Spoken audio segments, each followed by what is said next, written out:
President Biden is withdrawing the last remaining U.S. troops from Afghanistan by September 11th of this year, 2021. The U.S., having spent 20 years, over $1 trillion, and sacrificed the lives of thousands of Americans and thousands more injured, is leaving Afghanistan to an uncertain future. Will the current government in Afghanistan survive? Will the gains achieved in education, healthcare, women's rights, and democratization be preserved, or will they vanish with the departing foreign troops? Can the Afghan National Army prevent the Taliban, Al Qaeda, IS from using the country as a base for operations again? Here to address these issues and answer these and other crucial questions associated with the future of Afghanistan is Dr. Bahar Goshay, JES Scholar in Residence. Hello and welcome to the Jefferson Educational Society's Digital Programming. I'm Ben Spegan, I'm the Vice President at the JES and I'm a contributing editor at the Erie Reader. Joining me for this conversation is Jefferson Educational Society Scholar in Residence and JES Board of Trustee member Dr. Bahar Goshay, who is a foreign policy expert on the Middle East and has offered numerous presentations at the JES and at Edinburgh University campus over the years. A bit more about him before we get to his presentation, after which we will take questions from the audience. Dr. Goshay holds a PhD in economic development from SUNY Buffalo and has been a professor of Middle Eastern studies and cultural and economic geography at Edinburgh University of Pennsylvania since 1989. He has graduate degrees in international relations and Middle Eastern studies, international trade, and comparative economic development. A native of Jerusalem, Dr. Goshay has lived in 8 countries, traveled to 59 countries, and has taught in Japan, China, Russia, Italy, and Morocco. He's authored one book chapters on Russia and the Middle East, and 60 plus articles on the Middle East, Asia, and Japan. He was awarded a Fulbright to conduct research in Malaysia and Singapore, and was selected the Pennsylvania Geographer of the Year and Edinburgh University's Educator of the Year. He serves on the JES Board of Trustees. Folks, since this conversation is first airing live on the JES Facebook page, we'll work our way through as many questions from you, the viewers, as we can as we host this event. If you have a question, just leave it in the comments section below. If you're listening to or watching a later broadcast of this event, still send us your questions, your comments to keep this conversation going. And of course, for more information about both past and upcoming JES programs and publications, visit our website, jeserie.org, and be sure to like us on Facebook, follow us on Twitter and Instagram, and subscribe to our YouTube channel. Dr. Goshay, thank you for joining us for this timely discussion. Oh, it's my pleasure, and thank you for this kind and long introduction. We're always happy to have you here, and we're always happy to be able to unpack complicated issues with you because you do it so well. I'm going to turn things over to you. You've got a slide deck prepared for us, so we're going to run through that. Folks, send us your questions, your comments in that comment section on this Facebook post on the JES's Facebook page. We're going to get to those at the end. Dr. Goshay, over to you. All right. Well, thank you very much, and thank you all for joining us today for this timely program. Today we'll be focusing on Afghanistan. Let's see if we can share the slides with you.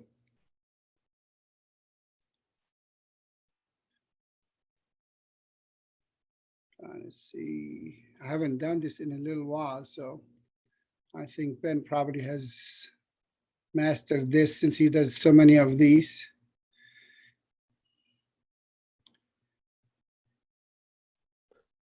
It is a friendly reminder that to date, the JES has done over 200 digital programming since we first began this back in March of 2020. Actually, our inaugural digital program featured Scholar in Residence, Dr. Judy Lynch was our very first program. Dr. Goshay, you were amongst one of the first digital programs as well for us.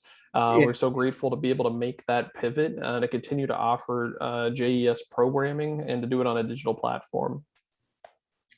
All right, I think we're in business. Today we'll be discussing the future of Afghanistan once American troops depart and the withdrawal is complete.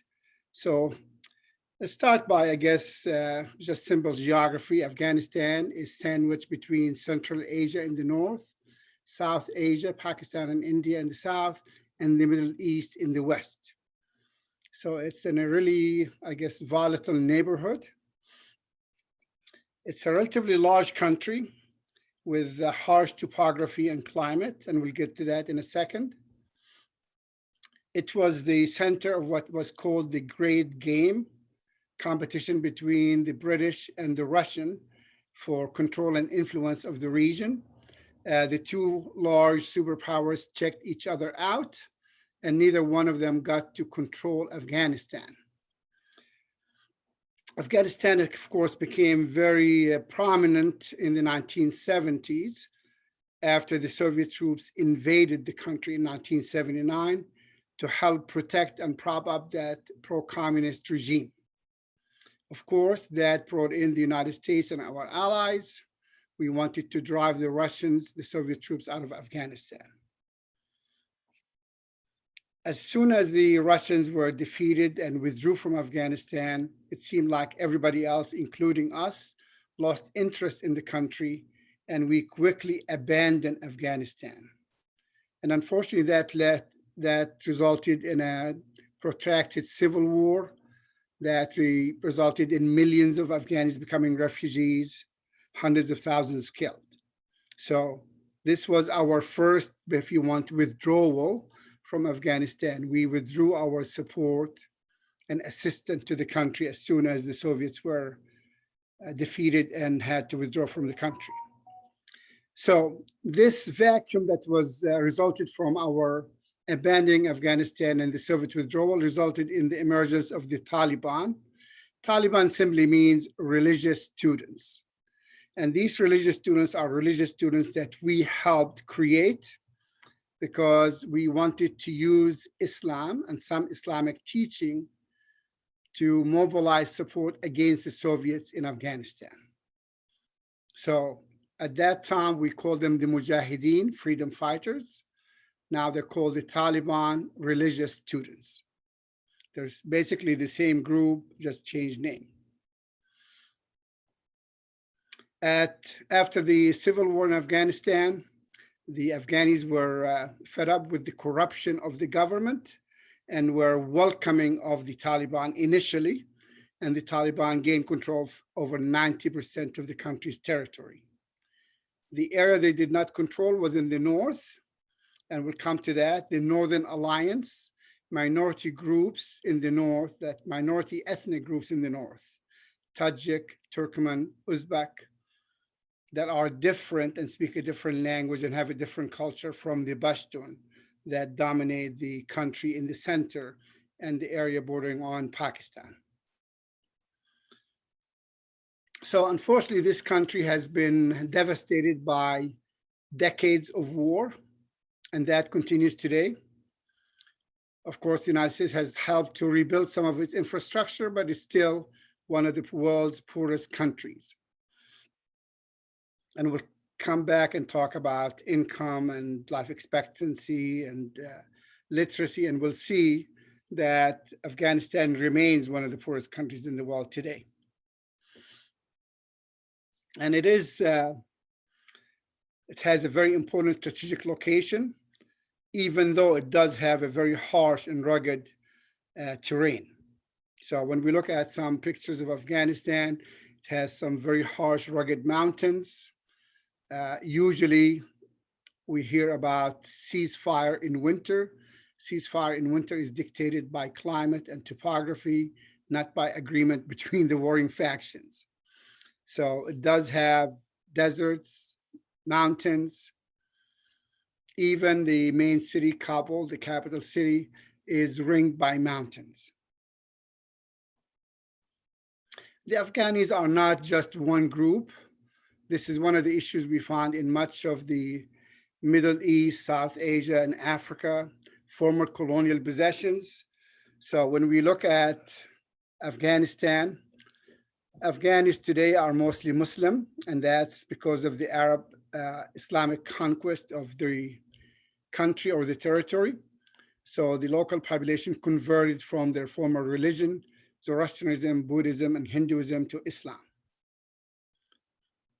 But this is a very diverse country, and that diversity has been preserved by the geography and topography of the country. So we have different ethnic, linguistic groups that reside in Afghanistan. The Pashtun are the largest group. They're not the majority. No group forms the majority. Some would put the Pashtun tribes at between 40 and 45% of the population. But the Tajik, the Uzbek, the Uyghur, Turkmen, and the Hazara are important groups in the region. So when we look at the neighbors of Afghanistan, we'll see that these neighboring countries have ethnic minorities inside of Afghanistan. So we find Tajik close to Tajikistan, Uzbek close to Uzbekistan, Turkmen close to Turkmenistan, and the Hazara close to Iran.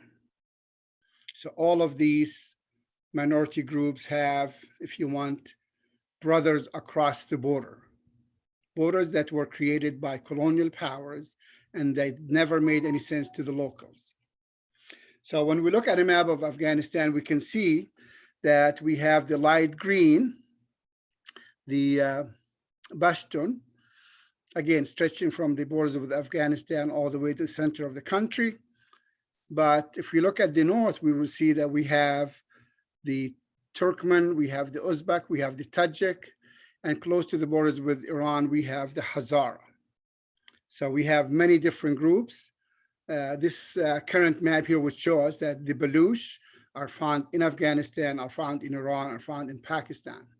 The Pashtun, who are the most important and largest group in Iran and Afghanistan, are also found in Pakistan. So maybe we have about 15 to 18 million Pashtuns in Afghanistan itself, and an equal number in Pakistan. If it were left for the Pashtuns, they would prefer to create a country called Pashtunistan, a country for the Pashtun. I guess President Biden years ago said the solution to Afghanistan would be easy. Forget about Afghanistan, create a new country, give the Uzbek populated territories in Afghanistan to Uzbekistan, the Tajik populated territories to Tajikistan, the Turkmen populated territories to Turkmenistan, create a Pashtunistan, and then we will have more of nation states instead of having a nation of minorities, a country of minorities. Of course, that's never going to happen now, and that's why we see this high volatility in the region. So each group has their own language. The Pashtun speak Pashto, the Hazara speak Dari, which is Persian, the Uzbeks speak Uzbeki, the Baluchi speak Baluch. So each group has their own language. So very diverse country ethnically and linguistically. And as we said, the Pashtun are the largest group and the most important group as far as we're concerned. This is the group that gave us the Taliban. The Tajik are, again, a large group. Then we have smaller group, the Hazara, the Uzbek, and much smaller group, the Turkmen, Baluch, and others. So a very diverse country, but it's predominantly Muslim country. Most of the Muslims here are Sunni Muslims. And this is an important distinction because groups like ISIS, Al-Qaeda, all of these are Sunni Muslim radical groups that have adopted this radical interpretation of Islam that was initially used to mobilize support for fighting the Soviet invasion in Afghanistan. The Shia Muslims, again, this is probably very closely associated with Iran, but the vast majority, 80% of the population are Muslim. There is a tiny minority of non-Muslims, only 1%. So the full name, again, Islam now became very important in Afghanistan. It wasn't a particularly religious country before the Soviet invasion and before the United States and Pakistan and Saudi Arabia wanted to use Islam to mobilize fighters against the Soviet invasion. So today the population is very large at 40 million. It's one of the fastest growing population in the world. And the main language, of course, is Pashto, Dari, Tajiki, and we have other languages. I would note here that life expectancy today is about 65 for the average Afghani. If you go back to the US invasion of Afghanistan, maybe 20 years ago, it was only 40 years. So remarkable improvement in life expectancy. And we look at the major exports, forget about fruits and nuts and carpets. The main export is opium. That's the money maker for Afghanistan. And per capita income is about $1,000 per capita. So very poor country, any way you look at it. Many Afghanis don't have food security, suffer from malnutrition, don't get adequate food, and the majority are illiterate, and that is still true of men.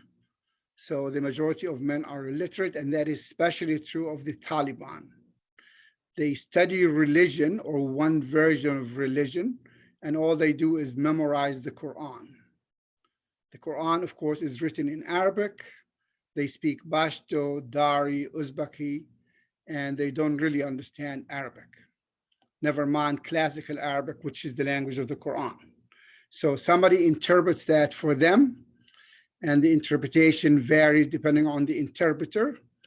And since the 1970s, we have agreed to allow the Saudi interpretation to dominate Afghanistan. And there lies the problem. The devil is in the interpretation. We can see that since the US invasion of Afghanistan, the quality of life has improved dramatically. Again, this is the United Nations Human Development Index. Afghanistan, one of the poorest countries in the world, at only about 25% in the year 2000, now at 37%. So remarkable improvement. Again, the Taliban are mostly illiterate. They cannot read and write. They memorize the Quran, but they don't really know what it says. Literacy is not that common. For the whole population, is about 28%. Vast difference between men and women. 43% for men, less than 13% for women, even after all the support we provided for female education since 2001. So 2001, adult female literacy rate was only 5%, now it's 13%. It's an improvement, but it's far from ideal. Before we get into what's happening in Afghanistan now, I guess quick review of history. Afghanistan was united by Ahmad Shah Durrani. He united the Pashtun tribes, founded Afghanistan, and again, it served as a buffer to separate the British sphere of influence from the Russian sphere of influence, and that continued until 1919. Then Afghanistan had a brief period of democracy until we had a coup in 1973, and then a counter coup, which was led by the socialists in 1978. That's how the Soviets got involved in Afghanistan. They wanted to protect this new regime that staged the counter coup. So the Soviet Union invaded Afghanistan to help prop up this government that was in trouble, the socialist government. And the United States got involved by supporting the anti-communist rebels. Again, we refer to them as the Mujahideen. President Reagan received the Mujahideen at the White House and talked about how they are inspiring all of us in their fight for freedom and liberty. Unfortunately, after the Soviets were defeated, we had civil war, and Pakistan has played a very important role in the whole process. Pakistan was the training ground for the Mujahideen. They supported this group, now that they call the Taliban, a hardline movement that came to dominate the country after a period of civil war and anarchy. So they got to control 90% of Afghanistan's territory. Following the 9/11 attacks, the United States and our Afghani allies, the Northern Alliance, these are the ethnic minorities, the Tajik, the Uzbek, the Turkmen, toppled the Taliban regime because they provided harbor and shelter for Osama bin Laden and the Al-Qaeda group. So the Soviet occupation of Afghanistan was a turning point in the history of the country. That's basically the beginning of the war in Afghanistan that has lasted for almost now, I guess, 42, 43 years. So when the Soviet invaded Afghanistan, we were determined to drive them out of the country at any cost. And their goal was to support the government, and our goal was to change the government because it was a socialist government allied with the Soviet Union. So to do this, we were willing, I guess the end justifies the mean, and we have this emergence of this unholy alliance between the United States, Saudi Arabia, and Pakistan. The goal that all three countries had was we all wanted the Soviets out of Afghanistan.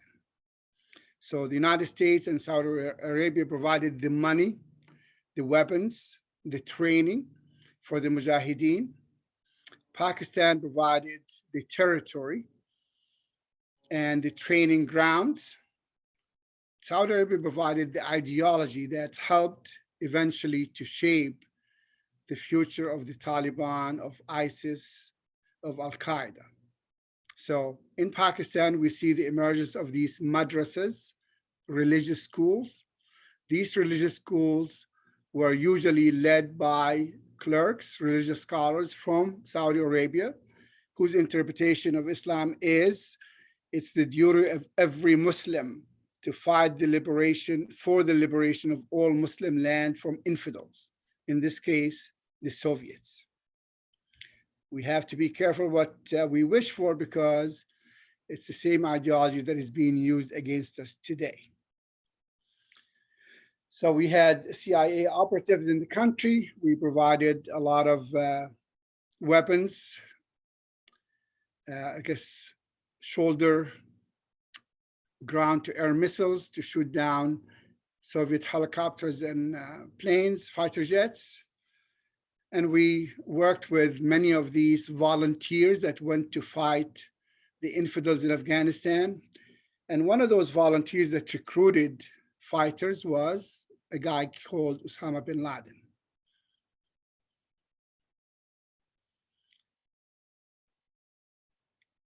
So we can see that if we look at this Afghanistan war, it was basically in the prism of the Cold War. We were determined to drive the Soviets out of Afghanistan.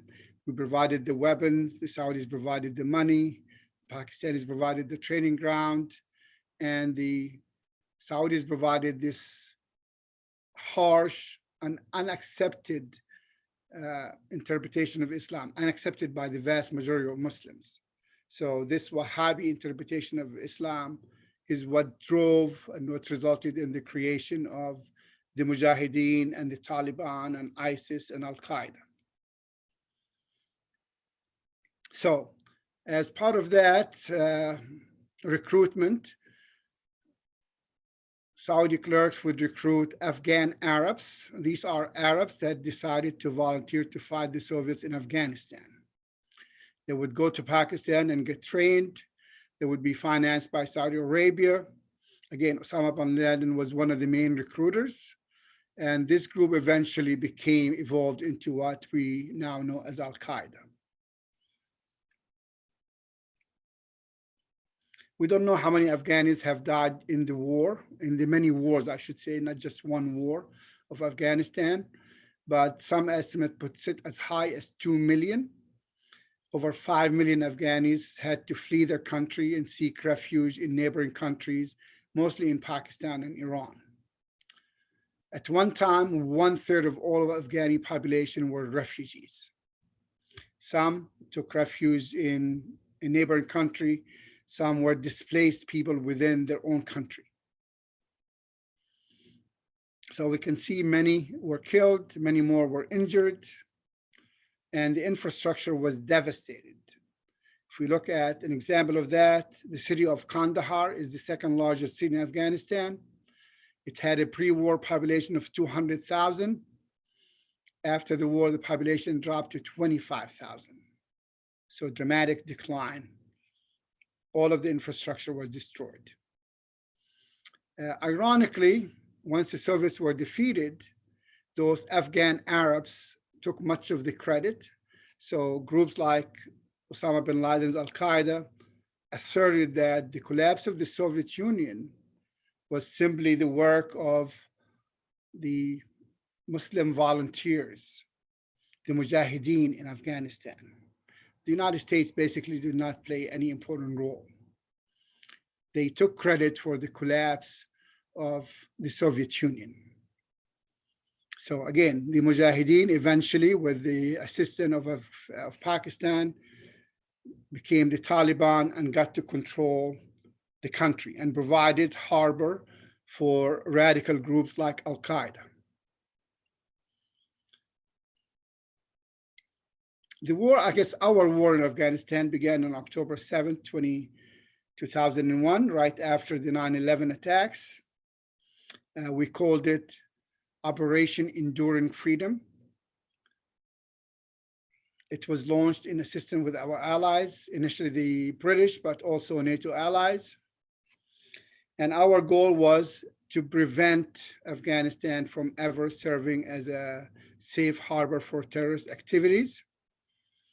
And we worked very closely with the groups in the Northern Alliance, the non-Pashtun, the minority groups in the north. And we very quickly ousted the Taliban regime and replaced it by our own government. Again, Afghani government supported by the United States. If this sounds familiar, that's what the Soviets did in the 1970s. We did not learn the lesson. We did the same thing, basically.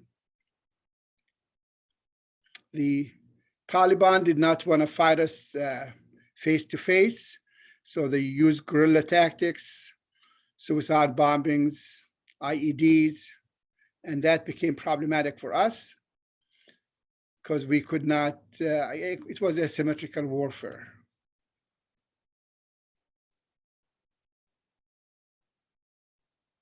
See what we got to here.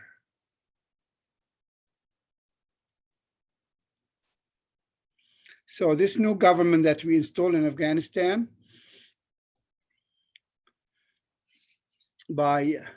led by Hamid Karzai.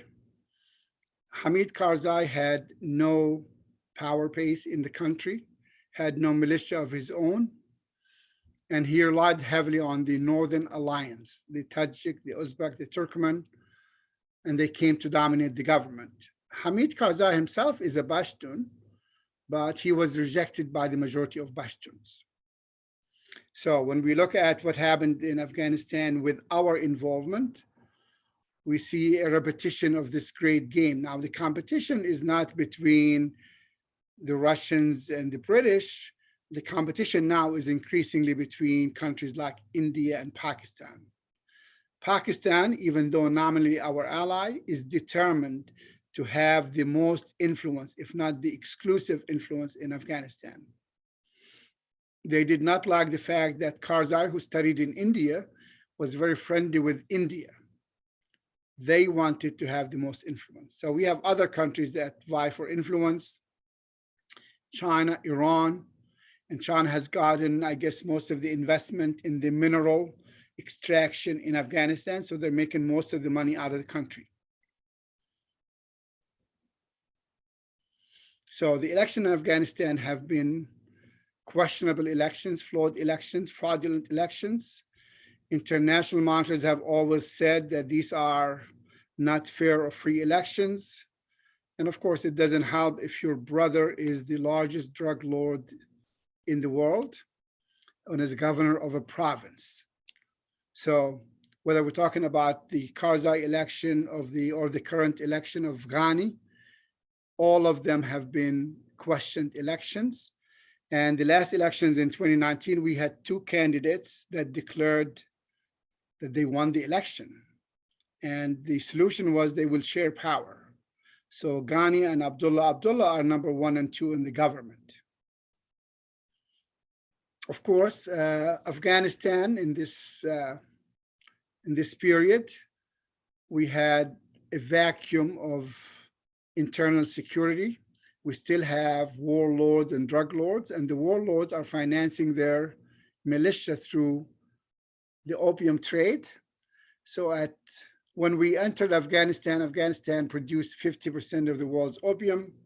Today, Afghanistan produces about 90% of the world's opium. So that's their main export to the world. So what will the future hold for Afghanistan? We've been, I guess, talking about this for now probably over 10 years. Karzai wanted to make a deal with the moderate Taliban. And the idea was we have to win first to force the Taliban to come to the negotiating tables. And President Obama wanted to have a surge, and the surge was to help us win first, or at least strengthen our bargaining position. But we came to realize that the goal has to change. Instead of establishing a democracy in Afghanistan, we would settle for stability or security, relatively stable Afghanistan. So we basically learned from our experience in Iraq that maybe we should accept that we will never turn Iraq or Afghanistan into Jeffersonian democracy. We just settle for stability. So we've been negotiating with the leadership of the Taliban on and off, and we've been trying to create maybe a shared governance, but that's, again, the devil is in the details. The Afghanis are not so interested in dealing with what they consider to be a puppet regime, an American puppet regime. So unfortunately, we were not willing to commit to Afghanistan wholeheartedly. And by invading Iraq, we redirected most of our resources, our troops, our focus to Iraq. So when we look at what our military were saying about the situation of Afghanistan, said the mission in Afghanistan was hampered by, we did not agree on objectives, we did not provide adequate resources, we did not have enough coordination, and we focused on Kabul and we ignored the rest of the country. So many have called for changing our strategy, and probably the focus should have from the beginning have been on Afghanistan and Pakistan. You cannot solve Afghanistan unless you work closely with Pakistan. And Pakistan has been an unreliable ally, to say the least. So many in the United States have questioned whether this war is worth it. Unfortunately, we've had over 2,400 American troops killed. That's not counting the hired guns or the contractors, and over 20,000 have been injured. And the cost of war now, if we include the training and equipping of the Afghani troops, is over $2 trillion. $2 trillion that was financed through debt. In other wars, when we had a war, we had a war tax. So we had raised the tax, especially on the rich, to finance the war. When we had the Korean War, when we had the Vietnam War, but not when it came to the Afghanistan and Iraq War. So we did not increase taxes. Instead, actually, we provided a tax cut when we staged the war in Afghanistan and the war in Iraq. We were told that our patriotic duty is to go shopping. That's how we can stimulate the economy. Obama believed that we needed to improve our bargaining position and, again, surge of the troops so we can weaken, if not totally defeat the Taliban and force them into the negotiating table. And then building the Afghani military itself. And Obama's, I guess, main message was conditions will determine when we leave Afghanistan. Withdrawal will be condition-based. Other NATO allies wanted to leave by 2015. So you can see this has been going on for years. Then we have a new administration. President Trump shared some of the same, I guess, concerns. You can see what he said, I guess, here in red.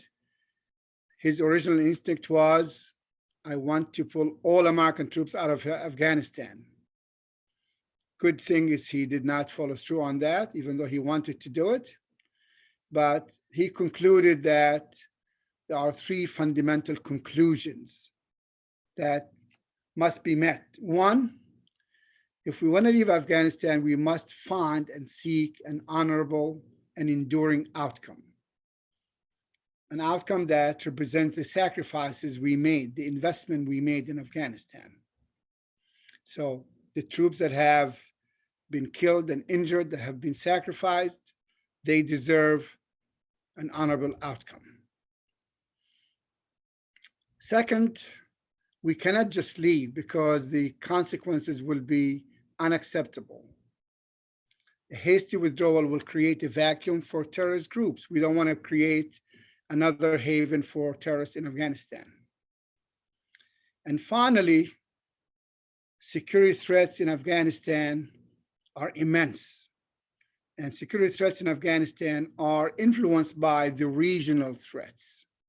So if we look today at Afghanistan, about 20 US designated foreign terrorist organizations are active, not just in Afghanistan, but also in neighboring Pakistan. And if we want to fight them, we would have to chase them into Pakistan. We couldn't chase them on foot, but we could chase them by drones or by missiles. So this is the problem we're facing here is Pakistan often provides safe haven to many of these terrorist organizations. If we try to attack them, they cross the borders. We cannot cross the borders after them. So Trump decided to use the mother of all bombs to destroy as much of the safe havens that the groups might have, increase troop levels by a few thousand, and allowed the American troops to be embedded on the front line with Afghani troops. So the goal was to seek an honorable exit. Our goal was to secure Afghanistan, not to turn Afghanistan into a democracy. President Trump signed basically a peace deal with the Taliban. And for some reason, he was going to host the Taliban at the White House at 9/11, on 9/11. Unfortunately, the Taliban had staged an attack that resulted in one American fatality, and that meeting was canceled. I don't know if it was canceled because one American was killed or because somebody in the White House maybe realized 9/11 is the wrong day to have the Taliban in the White House. So the peace deal that we signed with the Taliban calls for the withdrawal of all US troops within 14 months. And again, the 14 months have been over, but we have not withdrawn all of them. We've withdrawn most of the US troops. The Afghani government will release thousands of Taliban prisoners, and the Taliban will release about 1,000 Afghani security forces. Ironically, this peace deal that we signed with the Taliban did not involve the Afghani government. They were not informed of it. They were not involved in it. They were not consulted about it. And they were not happy with it. So what will the Taliban do? The Taliban will commit to end support for any organization that we deem to be a terrorist organization, Al-Qaeda, the Islamic State, or other groups. But some of these networks, like the Haqqani network, is actually headquartered in Afghanistan. It's not a Pakistani organization, not an Afghani organization. So how do we know if we can confront them or if the Taliban are providing support for them when they are basically stationed in Pakistan across the border? How do we get out of there? Nobody thinks there is a military solution.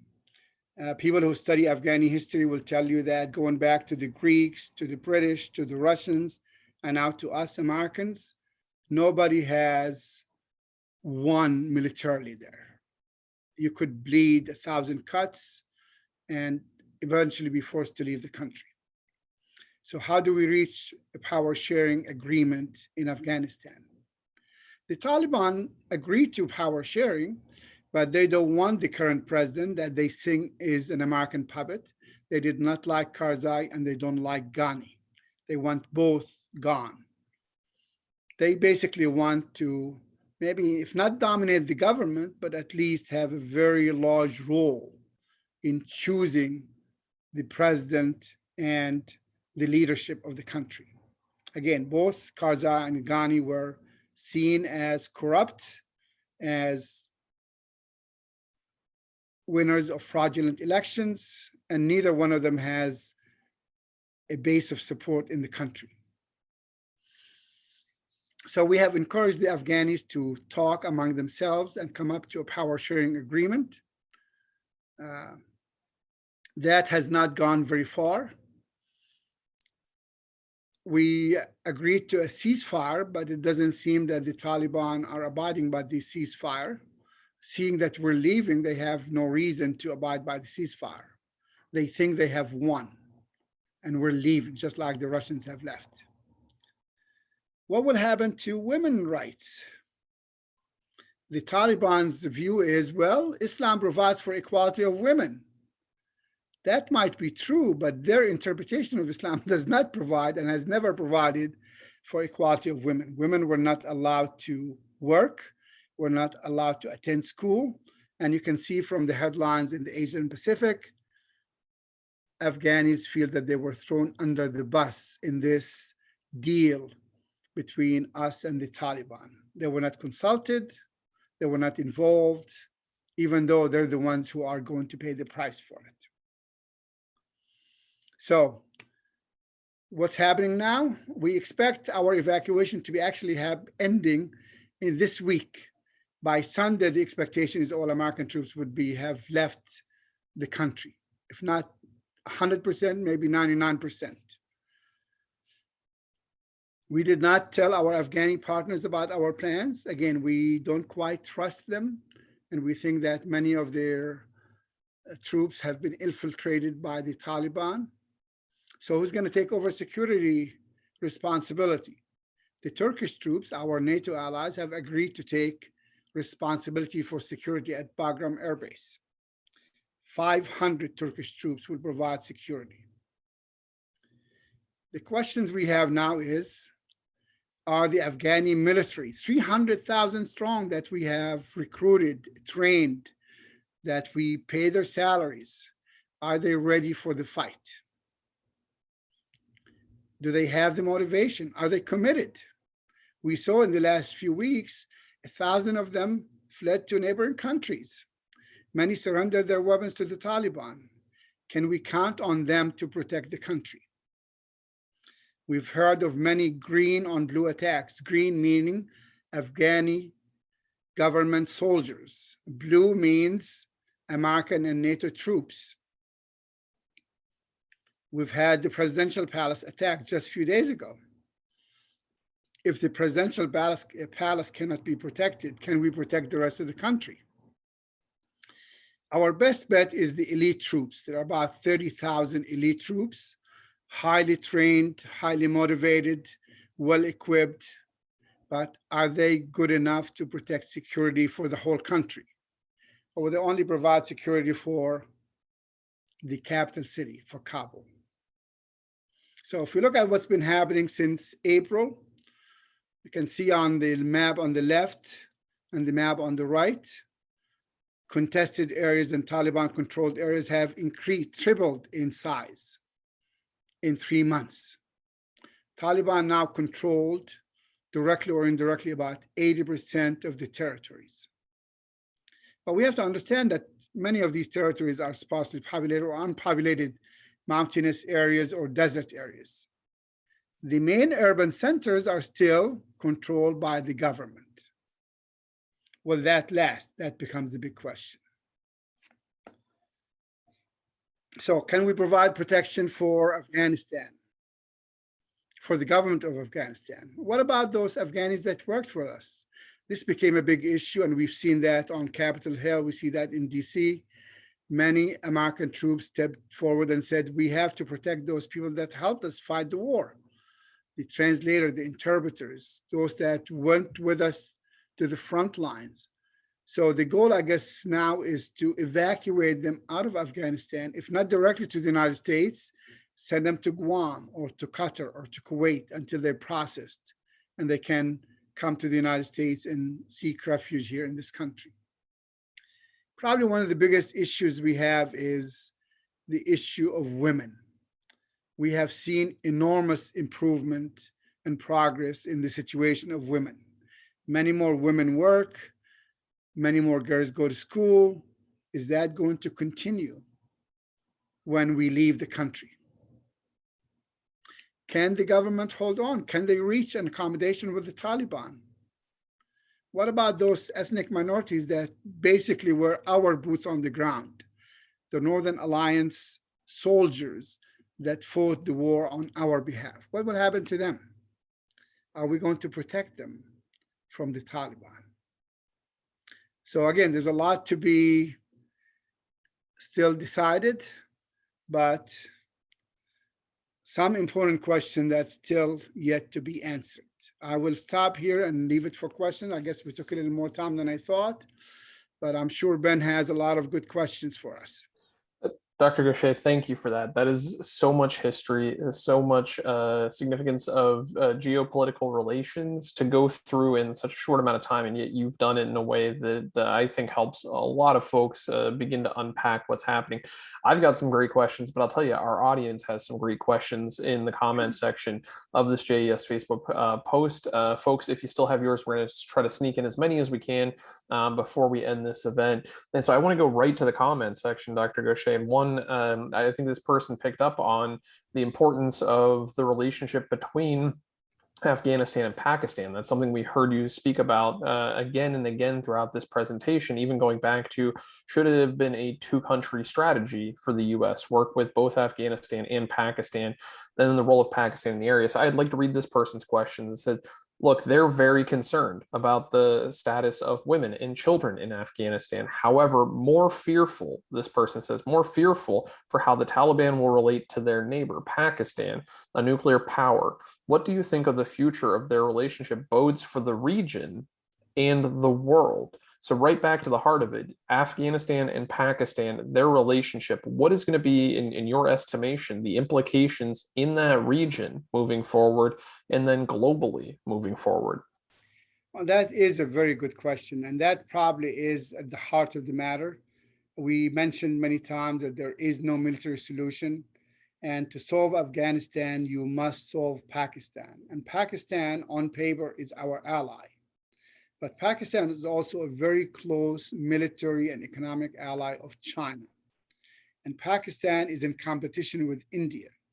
And they are determined to limit India's influence in Afghanistan. And they see the Taliban as their instrument to ensure their full and exclusive influence in the country. So I think the Pakistanis would not be happy unless they have almost full influence and exclusive influence in the country. And they see the Taliban as their instrument to do that. So whether we can work with them to moderate the Taliban and to ensure that the Taliban are not in alliance or not doing business with groups like Al-Qaeda or IS or other terrorist organizations. So that's what many would call the moderate Taliban. And we have Taliban in Pakistan, and we have Taliban in Afghanistan, but we have different groups.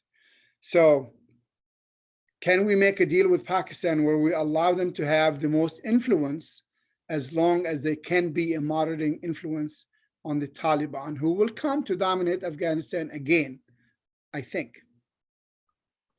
And I think that shows the complexity, again, of the country and the people that populate it. And I think that was such an important part of the presentation earlier, is to show us what a diverse nation Afghanistan is. but then also to help those of us that may not be plugged into Middle Eastern studies the way you are to understand the Taliban, that it's not a one size fits all, it's not a monolith, that there are degrees within that group. An important nugget to hold on to. I want to go back to the audience questions because we've got another great one here. And I think this person might have been listening intently when you noted no one's won in Afghanistan. Empires have tried. In fact, we saw a slide that said this is the graveyard of empires. And I think you Yes. might have said something to the effect of, you might go in seeking victory, but die a death of 1,000 cuts. And here the United States is 20 years later, pondering its exit, working through its exit, not just pondering, but pondering what will come next. But this person notes there is considerable fiction and nonfiction that describes the tenacity, the ruthlessness, and ingenuity of Afghan fighters, ranges from Flashman by George Fraser to some great British military memoirs, such as Bugles and a Tiger by Jack Masters. Articles in firearms related publications used to gush about these guys, at least until they fought us, because their incredible ingenuity and being able to fabricate firearms and high quality at that out of just about anything in cave workshops. So this person's wondering if anybody did their homework before we got involved as we did and understood the nature of the opposition and what it was we were getting into. Was our leadership aware of this? And I can't help but think two different lessons we're looking at learning, the invasion and departure of the Soviet Union and our own departure years ago. So did our folks do their homework? That's what this person's asking, knowing how ruthless, how ingenuitive, and how tenacious Afghan fighters can be.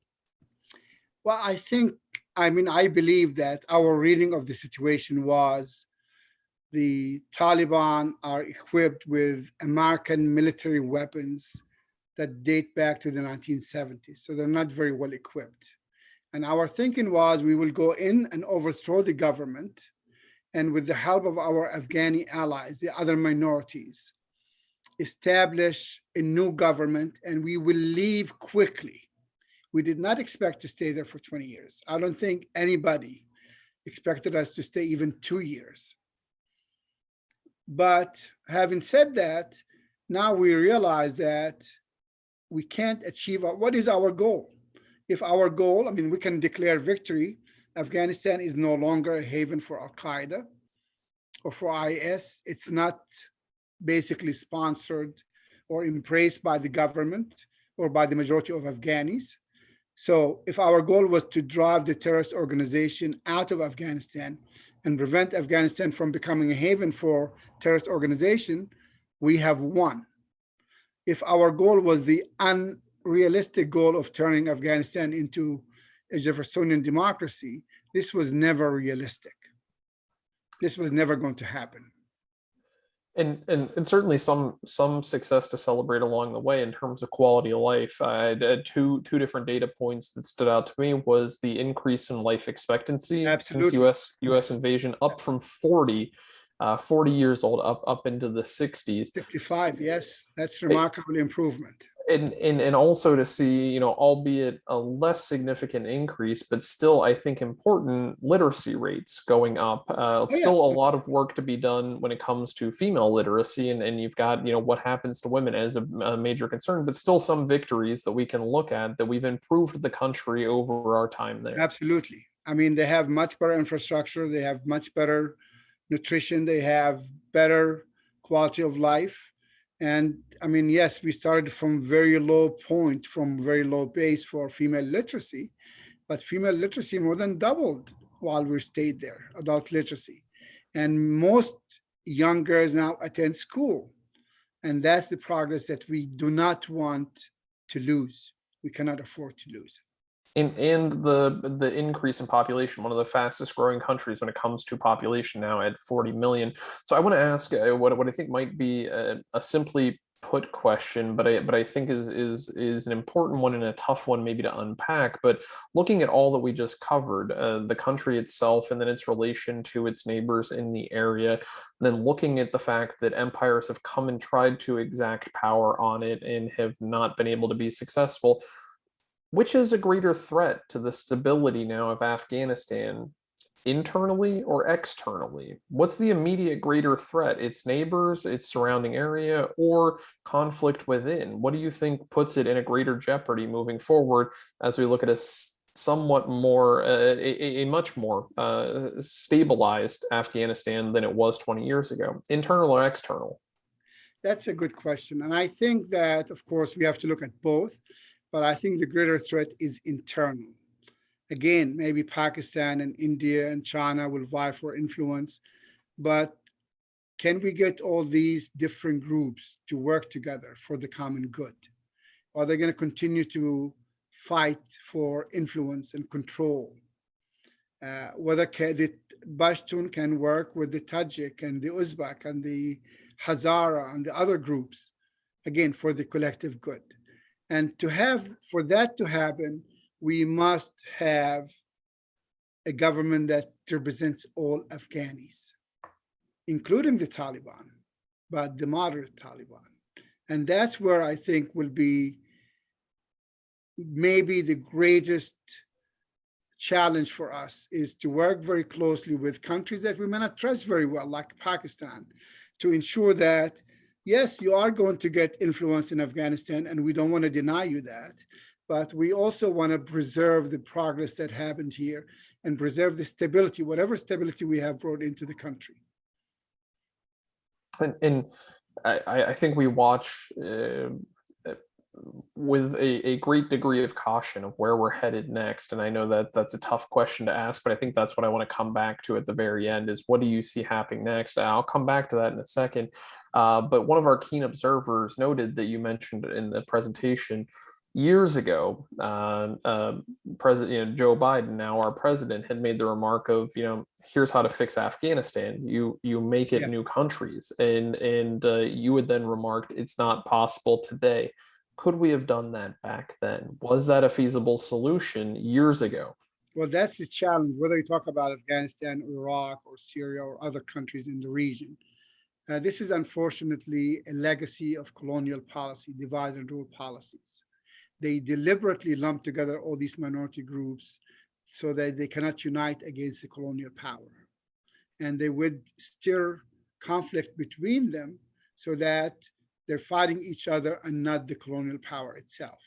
So could we have had that? Of course. Instead of having Pakistan, Afghanistan, you could have a Pashtunistan. You could have, again, the Uzbeki region join Uzbekistan, the Tajiki region join Tajikistan. And then you could create more of a nation state, a country with one national group, much more stable that way. But can we do it now? Can we create a Kurdistan out of Iraq and Syria and Turkey? It's not likely to happen. That will provide the most stability. But we don't want to, if you want, start World War III to redraw the map of the Middle East, even though that could result in the most stability.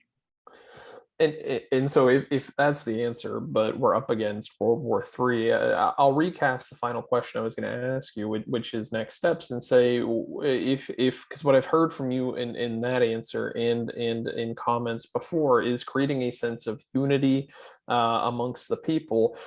What do you see being the three most important things that have to go right to maintain the stability and continue stability into the near future? So as the US troops are withdrawn, what are the three things that you think are essential that have to go right in Afghanistan to make sure we suddenly don't see the collapse of a nation? Well, I mean, again, we cannot abandon Afghanistan like we did in the 1980s. That was a big mistake on our part. It was that time that we could have probably helped rebuild Afghanistan and moderate Afghanistan and maybe lessen the influence of the radical interpretation of Islam that we helped to create with the help of Saudi Arabia and Pakistan. Today, I think what we need to work with, and again, with other allies, with other countries, and we might even have to work with Iran, with Pakistan, with Russia, to ensure that there is a government that represents all Afghanis and works for the benefit of all Afghanis. And that's not an easy task, but it can be done. And we can provide maybe international support for rebuilding the country, for creating jobs, for building infrastructure. And I think if we do this in collaboration with other countries, if we make this an international effort, we're much more likely to succeed. At the same time, we can probably provide that constant threat. We don't have to go to Afghanistan to prevent Afghanistan from becoming a haven for terrorists. Now we have the use of drones. You can send drones from the United Arab Emirates, from Kuwait, from other countries. You can send missiles from across the continent to, if you want to destroy a base that you suspect is a terrorist organization stationing in Afghanistan. So the country realizes that you must abide by the rules of the agreement or else. And we don't have to have troops on the ground to accomplish that mission. We probably could have done the same thing maybe in 2001 with far less involvement and maybe allowing the Afghanis to figure things out for themselves between the different ethnic groups in the Northern Alliance and the Pashtuns that dominated the center of the country at the time. But I think we must continue to insist that we will not allow Afghanistan to be a haven for terrorist organization again. And probably the last thing that we will have to worry about is the issue of women. We must insist that we will not allow a new government that takes Afghanistan back to the Stone Age. Saudi Arabia is a much more liberal country today than it was 20, 30 years ago. And if you want to emulate what's happening in Saudi Arabia, don't emulate the Saudi Arabia of the 1980s. Look at the Saudi Arabia of 2021. Or look at all the Muslim countries that surround Afghanistan. Most of them have a female literacy rate of 90% or higher. 3 or 4 of them have almost 100% literacy rate. And we will tell them they are Muslim like you, they speak the same language as you. Maybe you should rethink your interpretation of Islam. That interpretation gave you Al-Qaeda and ISIS and the destruction of the country. We can help you maybe learn a better interpretation of Islam using Muslim scholars who are well-informed and who can speak your language, but also who are well-informed in the classical Arabic and can interpret it and explain it to you. What a powerful note to end on. The power of education and the power of access to equitable education and a future for Afghanistan. Thank you, Dr. Bahergoshe, for helping us be better students of history, students of the present, and explorers of the future. We are grateful for you. Thank you, thank you, thank you so much for this discussion and your presentation. Thank you, and thank you all for joining us. Hopefully we all learned something today. Thank you. And thanks again to all of you tuning in at home, whether you're watching in real time or you're streaming this on demand. Without you, this exchange of ideas and information would not be possible. And of course, for more information about upcoming discussions, as well as on-demand videos of the past discussions you can watch, head over to our website, jeserie.org. There you're going to also find a wide range of publications. And of course, be sure to like us on Facebook, follow us on Twitter and Instagram, and subscribe to our YouTube channel. For the Jefferson Educational Society, I'm Ben Spagan. Be safe, be sound, and thanks for listening and learning with us.